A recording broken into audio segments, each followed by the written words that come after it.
ዘመናዊ ኮንክሪትና ብረት ሳይጠቀሙ ከ400 ዓመታት በላይ የቆሙ ቤተ መንግስት እንዴት ሊገነባ ቻለ? ዛሬ ከሲቪል ኢንጂነሪንግ እና ከአርኪቴክቸር አንጻር የፋሲል ግቢን እንመረምራለን። አብዛኞቻችን የፋሲል ግቢን እንደ ታሪካዊ ቅርስ እናውቀዋለን። ነገር ግን ይህ ቦታ ከ17ኛው ክፍለ ዘመን የተገነባ የምህንድስና ድንቅ መሆኑን ታውቃላችሁ?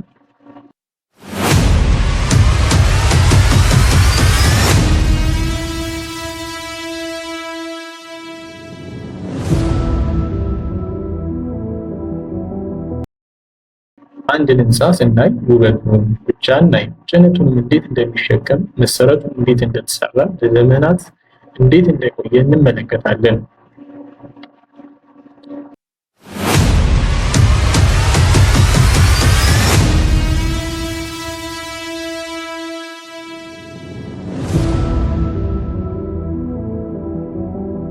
አንድን ህንፃ ስናይ ውበቱን ብቻ እናይ፣ ጭነቱንም እንዴት እንደሚሸከም፣ መሰረቱን እንዴት እንደተሰራ፣ ለዘመናት እንዴት እንደቆየ እንመለከታለን።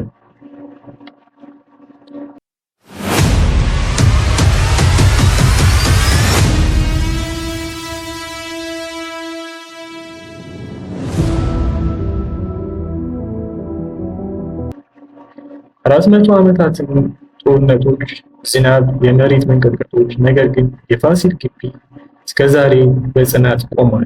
የዚህ ጥንካሬ ምስጢር ምንድን ነው?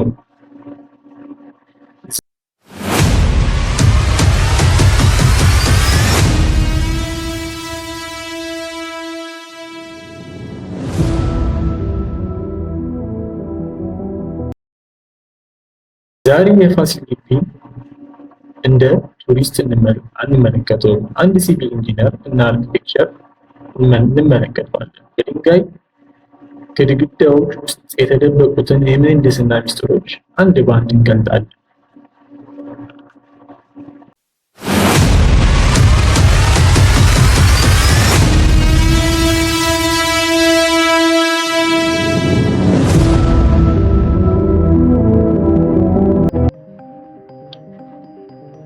የፋሲል ግቢ ከሲቪል ኢንጂነሪንግ እና አርኪቴክቸር አንጻር የሚታይ የኢትዮጵያ የህንፃ ጥበብ ነው።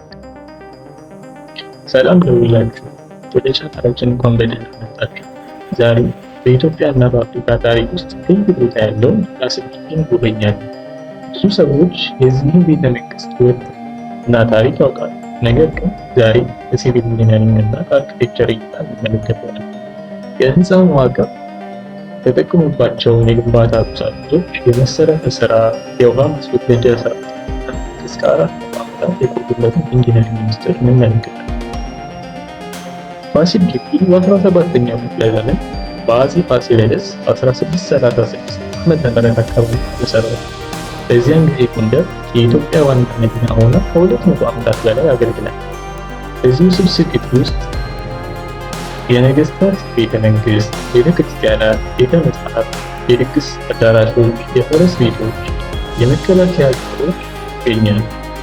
በ1979 ዩኔስኮ የፋሲል ግቢን በዓለም ቅርስነት መዝግቧል። ከአርኪቴክቸር አንጻር የፋሲል ግቢ በተለያየ የህንፃ ባህሎች የተዋሃደ ልዩ ክፍል ነው። በውስጡ የኢትዮጵያ ባህላዊ ህንፃ ስልት እና ከዚህ በተጨማሪ ወፍራም ድንጋይ ግድግዳዎች፣ ክብ የመከላከያ ማማዎች፣ ትልልቅ አደባባዮች፣ የተጠማዘዙ በሮች፣ መስኮቶች በውበት እና በምግብ ዓለማት መካከል ያለውን ሚዛን በግልጽ ያሳያሉ። የግንባታ ቁሳቁሶች በግንባታው የተጠቀሙትን ባዛልት ድንጋይ፣ የእሳተ ገሞራ ድንጋይ፣ የኖራ ሞርታል፣ የእንጨት ድልድዮች፣ የድንጋይ ግድግዳዎች እጅግ ከፍተኛ የመጭመቅ ጥንካሬ ኮምፕሬሲቭ ስትሪንግዝ አላቸው። የኖራ ሞርታል ደግሞ ህንፃውን በትንሹ እንዲንቀሳቀስ ረዳል። ስለዚህ ከዘመናዊ ጠንካራ ሲሚንቶ ይልቅ ለረጅም ጊዜ ጠንካራ ሆኖ ቆይቷል። የመዋቅር ስርዓት ስትራክቸራል ሲስተም እነዚህ ህንፃዎች ሎድ ቤሪንግ ወይም ማስመሚያ ሲስተም ይጠቀማሉ። ይህ ማለት አንድ ዘመናዊ ህንፃዎች ኮለኖች አይጠቀሙም። ይልቁኑ ግድግዳዎች ራሳቸው የህንፃውን ክብደት ተሸክመው ወደ መሰረቱ ያስተላልፋል። ይህ የተሳካው በጣም ወፍራም ግድግዳ በትክክል የተጠቀሙት መስኮቶች ግድግዳው ጋር የተመጣጠነ የህንፃ ቁመት ስላለው ነው።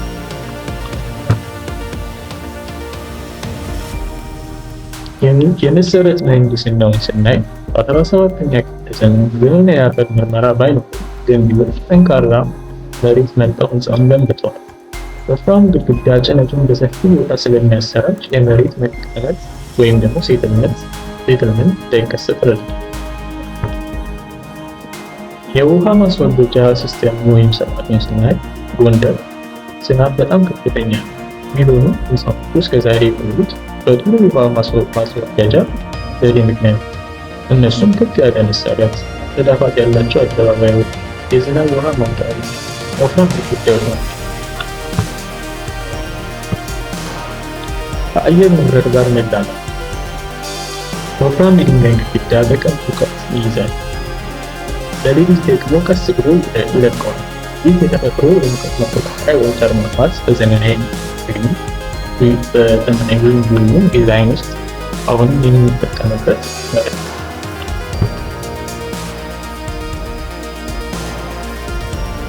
ከፋሲል ግቢ የምንማራቸው ውስጥ ተስማሚ የቦታ ምርጫ፣ የአካባቢ የግንባታ ቁሳቁሶች መጠቀም፣ አየር ንብረት ጋር የሚስማሙ ዲዛይን መምረጥ፣ ጥሩ የመዋቅር ስርዓት መኖር፣ ለረጅም ዘመን የሚቆዩ ግንባታ ጥራት ማዘጋጀት፣ ዘላቂ ሰስተይነብል የግንባታ መርሆችን መጠቀም ናቸው። የፋሲል ግቢ ታሪካዊ ቦታ ብቻ አይደለም። ከ400 ዓመታት በፊት የነበረ የምህንድስና እውቀት፣ የአርኪቴክቸር ፈጠራ እና ዘላቂ የግንባታ መርሆች በህይወት የሚያሳይ ሕያው ቅርስ ነው። እኛም እንደ ሲቪል ኢንጂነሮች ወይም አርኪቴክቶች እነዚህን ታሪካዊ ህንፃዎች በማጥናት በዘመናዊ ግንባታ የሚጠቅሙ ብዙ ትምህርቶችን እናገኛለን። ቪዲዮውን ከወደዳችሁት ላይክ ያድርጉ፣ ቻናሉን ይከታተሉ፣ ሰብስክራይብ እና ሌሎችን ያጋሩ። ስለተከታተላችሁኝ አመሰግናለሁ።